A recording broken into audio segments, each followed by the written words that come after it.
One of my favorite films of adolescence is Tony Gatliff's 2006 French romance, Transylvania. Starring Asia Argento and Turkish actor Birol Ünal, it examines the topics of love, rejection, and limerence in a beautiful exploration of the hardship and heartbreak of the human experience. The film opens with Zingarina, played by Asia Argento, a French woman who's become pregnant after sleeping with her lover, a musician from Eastern Europe named Milan. Seeking him in his native country, she travels east to Romania, knowing that he works with the gypsies there as a musician. While traveling, Zingarina meets Ciongolo, played by actor Birol Ünal, a wandering Turkish salesman. They drink together and trade stories about what they're most devoted to in life. Zingarina says love, Ciongolo, money. Tracking her lover Milan down, when Zingarina sees him playing, she loses herself in a daydream of their reunion, feeling joy in the fantasy of two great lovers being reconnected.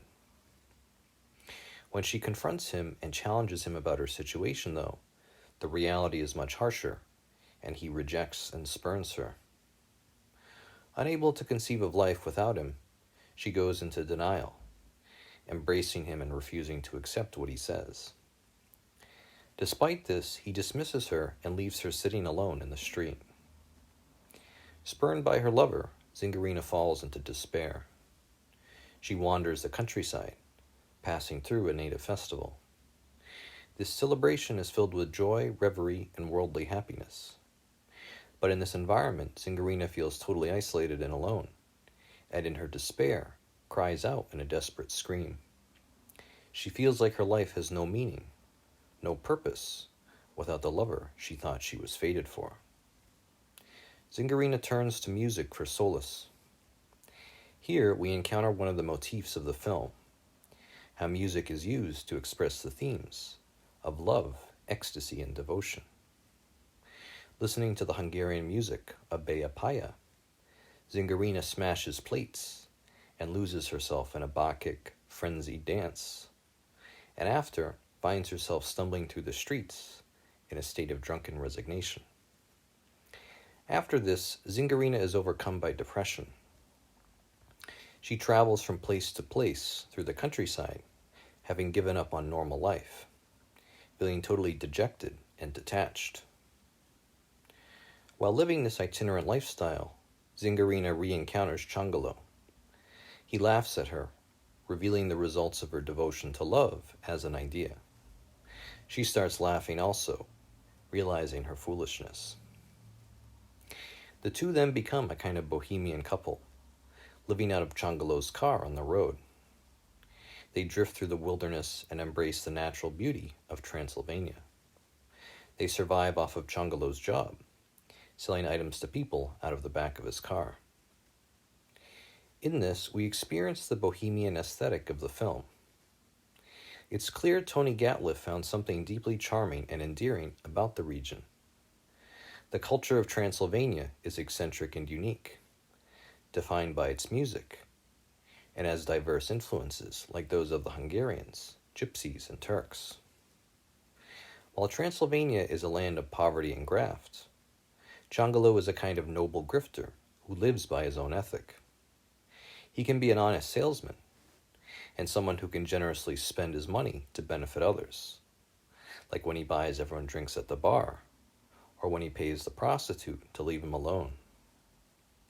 He's also called a scoundrel by the musicians, and he feeds the dogs who beg him for scraps, but not the gypsy children who ask for the same, something Zingarina can't comprehend. As Ciongolo and Zingarina proceed through the countryside, in one scene she feels she's been possessed by an evil spirit, leaping out of their car and fleeing through the forest. Ciongolo goes after her and is puzzled by what's wrong. We can interpret this as Zingarina being overcome by her feelings of limerence, her lovesickness that she can't get rid of. Ciongolo takes her to an Orthodox church, where the priest performs an exorcism, and after this she appears to regain control over herself, although Ciongolo stiffs the priest, considering him a con man for only doing his service for money. The two then experience the sublime geography of the Carpathians. We find that, despite the poverty of the region, a theme of the film is that regardless of one's environment, one can always enjoy the universal goods of the human condition, the happiness of friends, music, dancing, alcohol, sex, and love. In Changalo, Zingarina finds someone who loves as intensely as she does. They become a happy couple living together on the road. Changalo sells his goods as a trade, and the pair help people like the old Hungarian man with his bicycle. Changalo brings Zingarina to the midwives to help her give birth, then goes off alone to deal with his own feelings of limerence. Like Zingarina, Changalo has his own exorcism, having been overcome with amorous thoughts for his new lover. He hires a band of violinists to play music for him, while he dances and drinks in the wilderness like an enthralled Dionysus. Here, the violin presents itself as a transcendental instrument, able to capture some of the subtlest emotions available in the human experience. Changalo engages in some amount of self-harm, showing the trauma that comes from lovesickness. His dance becomes an expression of his catharsis, showing a desire to be liberated from his infatuation. Get out is one of the lines that he screams, paralleling Zingarina's own feelings of being possessed. Changalo then goes to a bar, losing himself in a daydream, just like Zingarina did at the start of the film. His fantasy parallels hers in its intensity and emotional gravity. Changalo looks at the image of the stuffed bear and imagines giving it to his new lover as a gift. But then in his fantasy, he expects her to have fled just like the gypsies, leaving him in loneliness as a reward for his devotion to her. Changalo then rouses from his dream, takes the bear, and goes to Zingarina, expecting her to be absent. Ultimately, the film has a happy ending. Changalo's grim daydream proves unsound, and the film concludes with the two united in a happy expression of true love for one another. A central theme of the film is the idea of limerence, or unrequited love.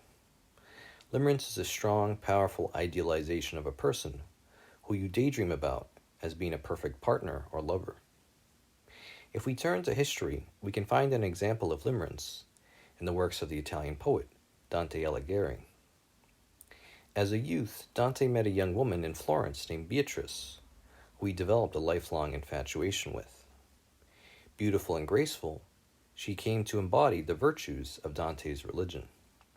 Dying when she was young and unwed, she remained forever in Dante's mind as a vision of the ideal Christian woman. When Dante wrote his famous poem, The Divine Comedy, he included Beatrice as one of its central characters.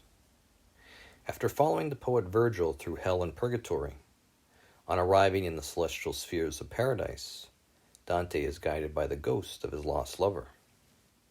Beatrice, whose name means making happy, leads Dante through the various worlds of heaven, showing him a divine, beatific vision of the cosmos, a reward for his lifetime of pious love and devotion to her. Another idea of limerence occurs in the medieval French romances. These narratives suggested the idea of a chaste or celibate love affair, often between a knight and a lady, going on for years until ending in consummation. After a long experience of courtship, idealization, creating art for one another, and pining for each other over years, the tale results in the experience of divine marriage. Another expression of limerence occurs in mysticism. One of the great ascetic introverts of history, John of the Cross, viewed his life of hardship, abstinence, and devotion as an expression of his sincere quest for union with God. For this type of limerent, the divine and not a physical person is the object of their love. Seeing the banality and intrinsic lack of fulfillment provided by the material world, they seek in transcendental love the real experience of union. We find in these poetic accounts of limerence, along with its idealization and other cultural depictions, an origin for its existence in our culture. Often the limerent are more in love with the idea of love rather than love itself. For an artistic temperament, the temptation of satisfying oneself by having an object of devotion can take the place of the real thing. The limerent can falsely imagine that in a world of karma, justice, or the law of attraction, their devotion will ensure that they'll be rewarded with what they seek in time. Humans have a great inner desire for affection, to be in relationships that have purpose and meaning. And for the limerent, the temptation can be to settle for nothing less than a relationship brought about by fate or destiny, not one made through a mechanical or indifferent process. The limerent is someone who understands the idea of archetypes, the ancient divine ideas that define the human experience. The limerent embodies the archetype of the lover and seeks a perfected, platonic idea of love, which rarely exists in the world. The limerent sees themselves and the object of their affection as symbols of the universal masculine and feminine. Embodying these principles, the limerent often gives the experience of love to others without experiencing it themselves. And this leads in time to events like Zingarina's experience in the crowd. The reality is the object of one's affection rarely comprehends the intensity, purity, and sincerity of the limerent's devotion. Thus, the film's cycle of fantasies, followed by experiences of heartbreak and rejection, most accurately portray the life of the limerent, an idealistic but ultimately tragic figure.